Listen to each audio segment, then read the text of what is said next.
Meus amores, boa noite, boa tarde, aliás, porque ainda não tá de noite. Tive que vir um pouquinho mais cedo, tá?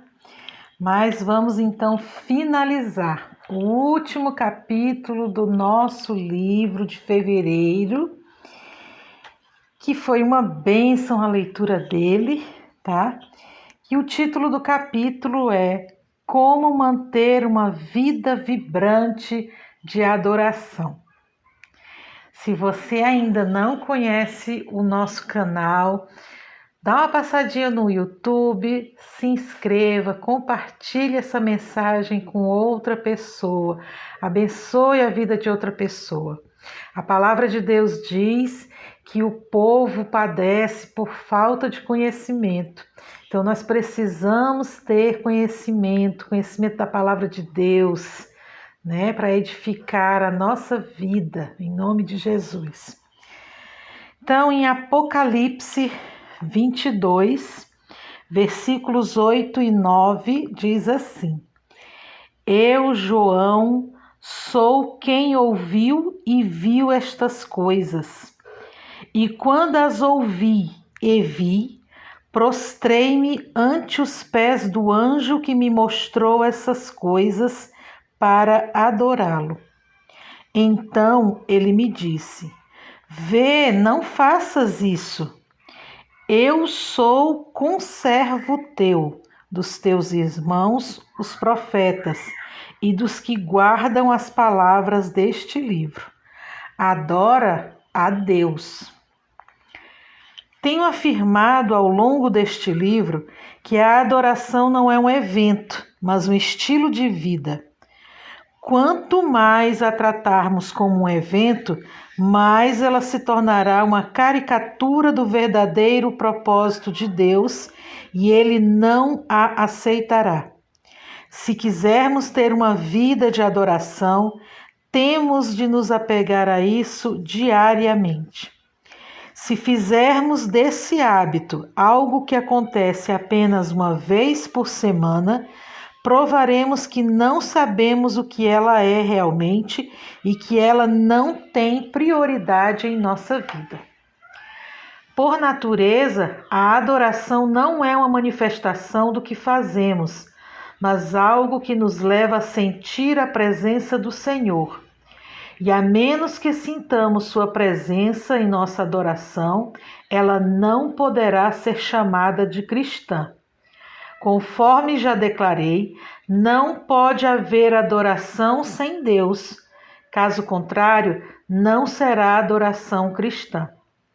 Reitero que ao sentirmos a verdadeira presença divina, perderemos todo o interesse no cristianismo barato, que com seus shows e suas estratégias tenta em vão competir com o mundo. A adoração deve ser um exercício cuidadoso e sistemático se quisermos que ela seja uma parte essencial da nossa vida diária. Permita-me dar-lhe alguns conselhos que poderão ajudá-lo ao longo da jornada. A esta altura, o importante é livrar-se de todos os sistemas estéreis e mecânicos que acham que tudo cabe em um tamanho único. Todos somos diferentes e, apesar de estarmos seguindo pelo mesmo caminho, temos personalidades diferentes. Cada um de nós difere do outro e, apesar de andarmos no mesmo caminho, temos personalidades díspares. Algumas questões são essenciais e devem fazer parte do nosso dia a dia, se quisermos manter um estilo vibrante de vida, de adoração, e é isso que me tem ajudado na caminhada com Deus. A tranquilidade vem em primeiro lugar, porque se não encontrarmos um lugar onde não haja distrações, o resto não fará diferença alguma. Precisamos nos retirar deste mundo e encontrar descanso em Deus. Em um viver tão agitado como o nosso, é quase impossível encontrar qualquer tipo de tranquilidade, pois nosso mundo é assolado por barulhos de todos os tipos e todas as intensidades. Isso, porém, não acontece apenas no âmbito mundano, pois os ecos deste barulho e da agitação têm sido cada vez mais ouvidos na própria igreja. Logo, encontrar um lugar tranquilo para fugir de tudo isso é um grande desafio, mas algo que vale a pena. Para mim foi difícil encontrar um lugar tranquilo assim que me converti ao Evangelho. Então encontrei um local para me refugiar dentro do porão de casa, onde podia dedicar-me à adoração sem ser interrompido. Ali tive momentos maravilhosos que firmaram a base não somente da minha caminhada com o Senhor, mas também para o meu ministério alguns anos depois. Creio fervorosamente na importância de parar e esperar em Deus. E nada melhor do que cada um fazer isso sozinho, de preferência com a Bíblia aberta diante de si. Geralmente, ando com a minha Bíblia na versão King James, mas para mim a versão não importa muito, pois o mais importante é ficar a sós com a palavra. Assim, na quietude do momento, à medida que nos aproximamos do Pai, começamos a ouvir sua voz falando ao nosso coração. Isso é o que há de mais importante no início da nossa caminhada com Deus. Seguir o Senhor de qualquer maneira é uma coisa, mas me deleito muito no que dizem as Escrituras. Quem tem ouvidos para ouvir, ouça o que o Espírito diz. Os santos do passado seguiam essa voz. Eles ficavam em silêncio tempo suficiente para ouvir essa calma e suave voz de Deus falando com eles. Para a maioria dos cristãos, as coisas acontecem mais ou menos assim. Primeiro, eles ouvem um som como de alguém caminhando no jardim. Depois, ouvem uma voz que conseguem entender um pouco, mas ainda não está muito clara. Então, chega o momento de alegria em que o Espírito começa a iluminar as Escrituras. E o que antes, na melhor das hipóteses, era apenas um som ou uma voz, se torna em palavras bem definidas, claras, pessoais e calorosas, como as de um amigo querido. Por fim, surgem a luz e a vida, e o melhor de tudo, a capacidade de ver Jesus Cristo descansar nele e abraçá-lo como Senhor e Salvador de tudo que há. O segredo aqui é esperar calma e pacientemente por Deus. Não é preciso correr. O barulho é inimigo da alma, ainda mais em nossa sociedade dominada por ele, e pode levar certo tempo para conseguirmos fazer isso, mas o resultado compensará todo o esforço. Espere até que Deus quebrante a dureza exterior da sua consciência. Cultivar a tranquilidade é uma disciplina que tem faltado à igreja cristã atual. Parece haver uma nefasta conspiração em muitas igrejas com o intuito de roubar dos santos a tranquilidade necessária para edificar sua vida interior, guardada em Cristo e em Deus. Os santos do passado adotavam uma prática que chamavam de detenção. Eles se detinham prostrados na presença de Deus até que a luz brilhasse em seu coração. Às vezes, isso durava a noite toda, mas a espera valia muito a pena. Toda adoração deve começar com a Bíblia, a qual é como um mapa divino que nos leva a Deus. O diabo tem usado uma variedade de traduções como um truque muito sutil para nos confundir. E diante disso, a comunidade cristã se divide, debatendo qual é a tradução correta. Minha sugestão é que você resolva esse assunto em seu coração de uma vez por todas, custe o que custar, e prossiga em direção ao crescimento e à maturidade espirituais. Desse modo, ponha a Bíblia em um lugar de destaque em sua rotina e não permita que nada o impeça de lê-la e meditar nela. Nossa leitura não deve ser como uma maratona, mas lenta e com o intuito de absorver uma mensagem. Planos de leitura bíblica aqui não adiantam muito. Há ocasiões em que um versículo ou até mesmo uma frase prende-nos sem que consigamos entender e não saímos dali até que aquele texto bíblico trabalhe em nosso coração. Mas não deixe que isso desanime. Simplesmente permita que a palavra fortaleça sua mente e seu coração enquanto ela estiver alimentando sua alma. Como Deus está falando, Ele merece todo o nosso respeito e a nossa atenção. Geralmente, nós nos forçamos a seguir um plano de leitura bíblica e corremos para mantê-lo em dia. No entanto, a importância disso não está na leitura em si, mas na comunhão que devemos ter com o autor das Escrituras. A leitura correta da Bíblia deve ser feita no mesmo espírito de quem a escreveu. Gosto de decorar passagens da Bíblia, principalmente os Salmos de Davi. Decorar passagens bíblicas importantes faz com que meditemos bastante em Deus, especialmente à noite. Guardo no coração as tuas palavras, declarou o salmista, pois sabia como desfrutar da presença do Altíssimo e ter comunhão com Ele. Vamos orar.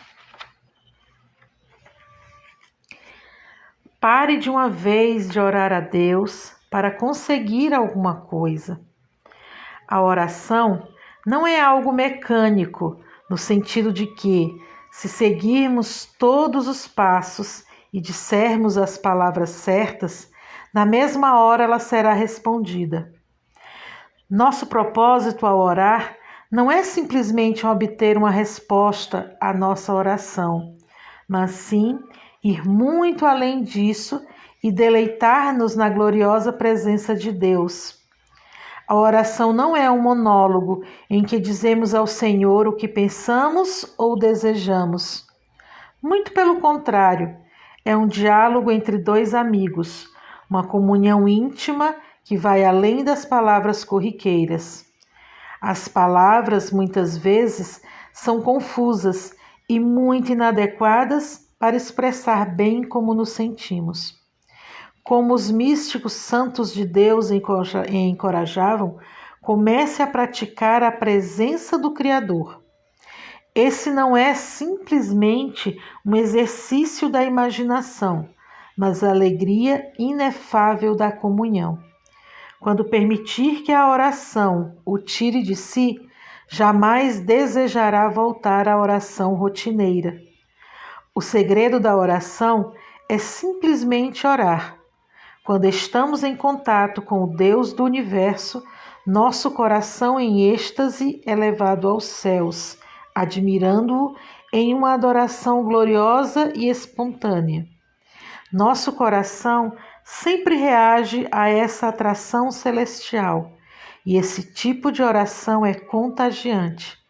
Felizmente, uma ameaça ao status quo espiritual. Tudo bom, Clarita? Seja bem-vinda ao nosso momento de leitura, tá? E vamos continuar, então. Só um pouquinho. Hinos. Então, a gente já falou sobre a tranquilidade, né? Que nós precisamos ter um momento de adoração. Falamos sobre a Bíblia E agora nós vamos falar sobre os hinos. Confesso que sou um amante fervoroso dos hinos e dou muito valor à coleção de hinários antigos que tenho em minha biblioteca. Geralmente, levo comigo um deles quando estou a caminho de algum compromisso para ler e meditar na letra. Para mim, depois da Bíblia, o livro mais valioso que existe é o hinário. Mas não compre nenhum que tenha menos de 100 anos. Deixe um novo convertido passar um ano meditando somente nos hinos de Watts e Wesley, em oração, por exemplo, e ele será um excelente teólogo. Leia também sobre uma dieta equilibrada dos puritanos e dos cristãos reformadores e o resultado será maravilhoso. Um hinário antigo é inestimável na minha caminhada pessoal com Deus, mas isso pode ser o mais difícil para você. Por uma série de razões, muitos deixaram de lado o hinário, ou no mínimo têm-no ignorado. Isso tem sido um ardil bem-sucedido do inimigo para afastar-nos daquele espírito sublime que se revela na atmosfera rarefeita da presença de Deus. Aconselho você a comprar um hinário e aprender a usá-lo. É provável que um dos motivos pelos quais muitos não gostam mais de hinários é o fato de não saberem como cantar um hino. Não aprendemos os hinos mais importantes da igreja em que congregamos, e é por essa razão que muitos cristãos estão cada vez mais pobres, espiritualmente falando. Gente, eu vou dizer assim, eu vim conhecer hinário com os hinos da harpa da Assembleia de Deus, e eu sou assim apaixonada, porque quando eu estou com algum problema em casa, são os hinos da harpa. Eu coloco na televisão, né, para tocar, que tem no YouTube, e é incrível. Os problemas, aquela paz que você sente quando você está orando, é a mesma paz que você sente escutando os hinos da harpa. Então eu sugiro que quem não conhece os hinos da harpa cristã, passe a conhecê-los.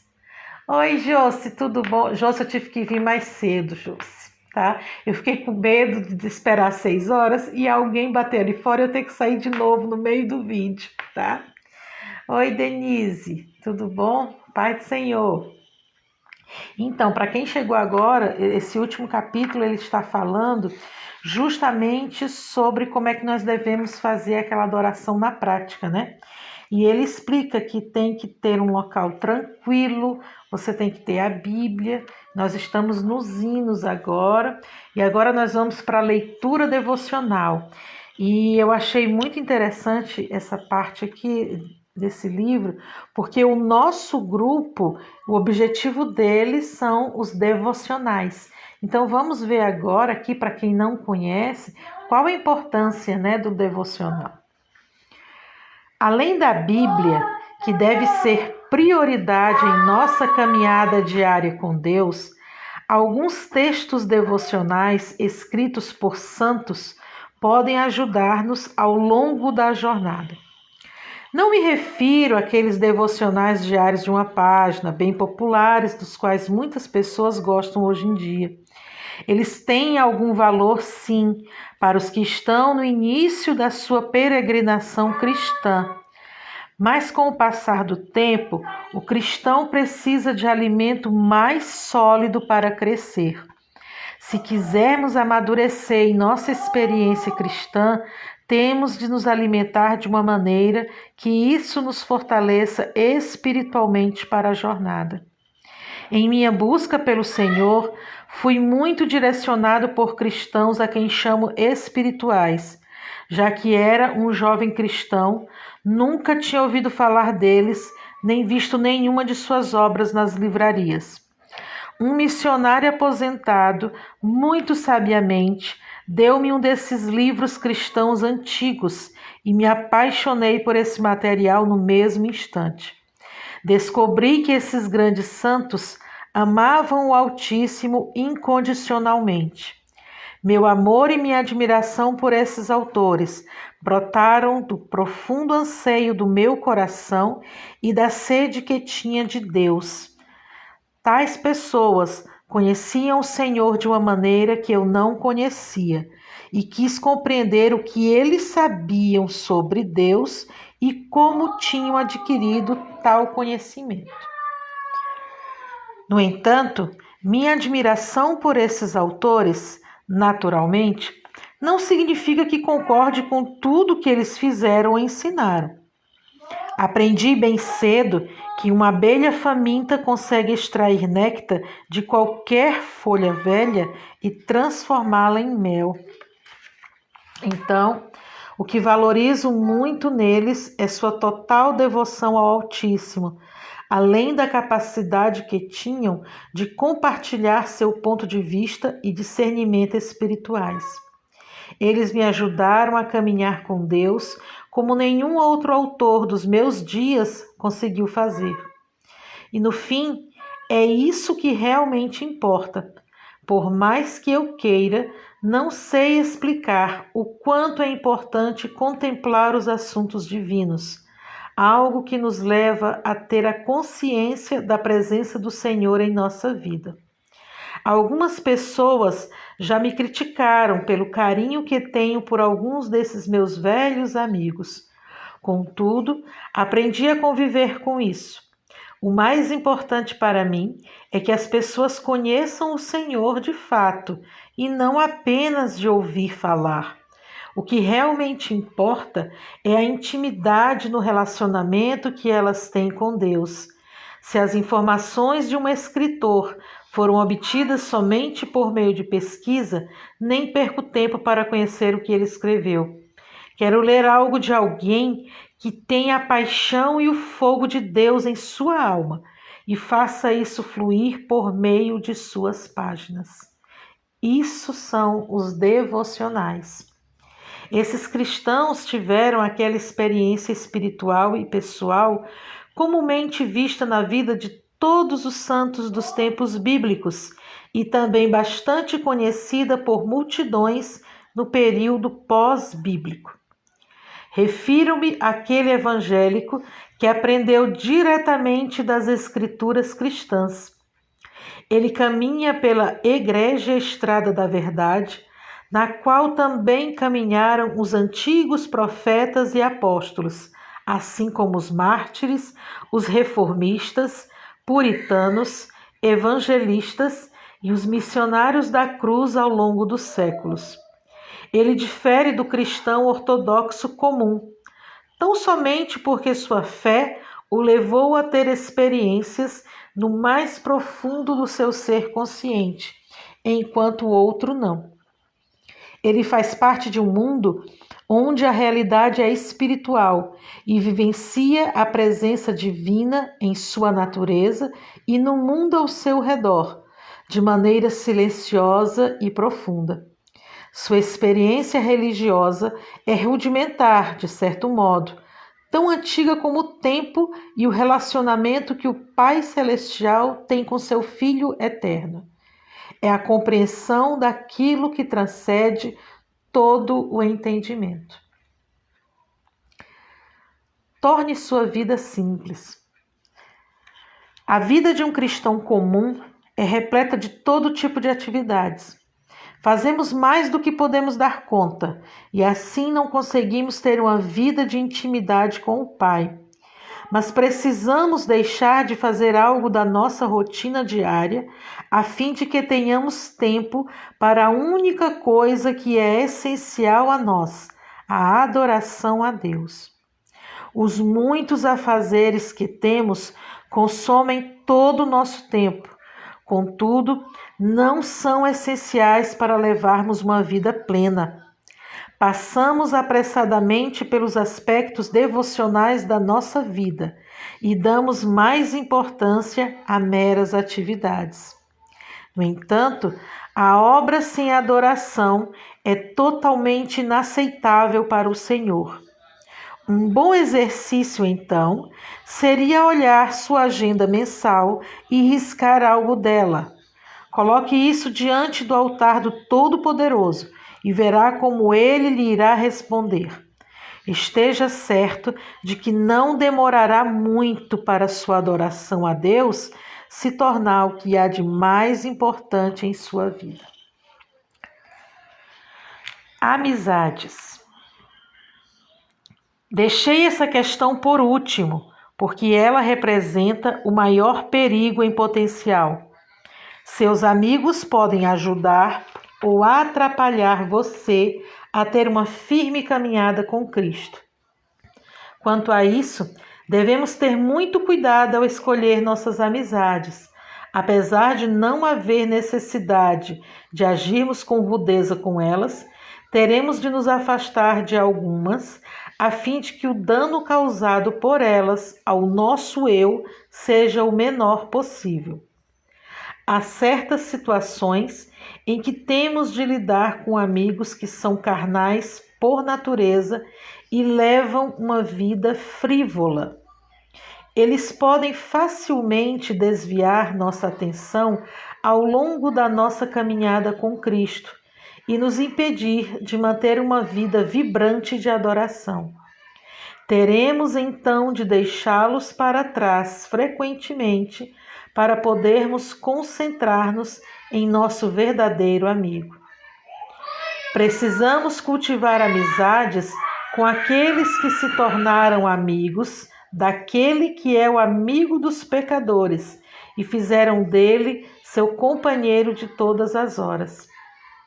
Essas atitudes simples nos ajudarão a manter uma vida vibrante de louvor e adoração. Se aquilo em que cremos não faz com que Deus seja mais real para nós, ou não nos torna mais semelhantes em Cristo em todas as áreas, que valor há nisso? Viver sempre em adoração é uma responsabilidade da qual não podemos nos abster. Essa deve ser uma prioridade em nosso cotidiano. Mais tarde, o resultado poderá ser como declara o apóstolo Paulo em 2 Coríntios 3,18. E todos nós, com o rosto desvendado, contemplando como por espelho a glória do Senhor, somos transformados de glória em glória na sua própria imagem, como pelo Senhor, o Espírito. Que Deus nos conceda um desejo por Ele que subjugue todos os outros anseios que temos. Vamos orar? Amado Pai Celestial, o mundo é muito mau. O tempo está passando muito rápido e o fim dos dias está às portas. Ó Deus, cuida de nós. Oramos para que Tu nos dês olhos que vejam, ouvidos que ouçam e um coração que compreenda. Oramos para que sejamos libertos da rotina. Oramos por olhos que possam ver, tanto dentro como fora, e por um entendimento ungido. Ajuda-nos, Senhor, em nome de Cristo Jesus. Amém. Bem, então nós encerramos o livro de fevereiro do Tozer, o propósito do homem que é o que é adoração. Eu espero que você tenha gostado dessa leitura e espero que você esteja comigo na próxima segunda-feira, às 13 horas, onde nós vamos começar outro livro, né? Vamos ver aqui, que é este.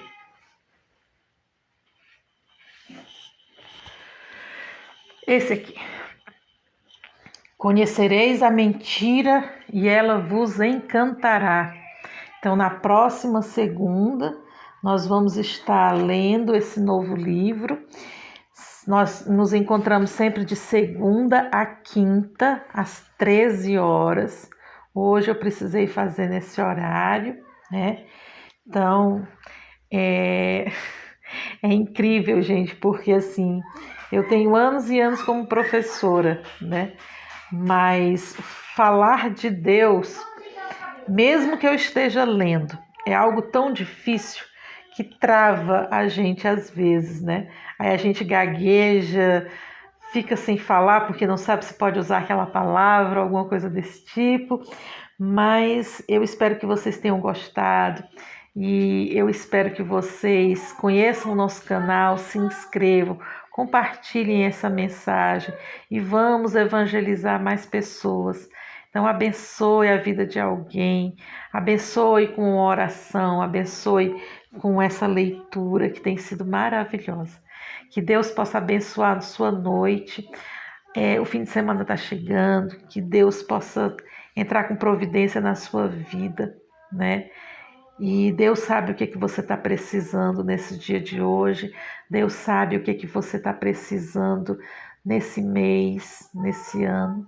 Então nós agradecemos, Senhor Deus, nós nos colocamos em Tua presença, nós agradecemos, Senhor, esse mês de fevereiro que está terminando, Senhor Deus. E nós te pedimos, Pai, que o mês de março, Pai, venha com a vitória nas nossas mãos, Senhor. Porque a Tua palavra diz, Senhor, que no mundo nós teremos aflições, mas ela também diz, Senhor, que o Senhor venceu o mundo. E nós estamos contigo, Pai, e o Senhor está conosco, Pai. Então nós seremos vitoriosos, em nome de Jesus. Tenha um ótimo final de semana, em nome de Jesus. Até segunda-feira.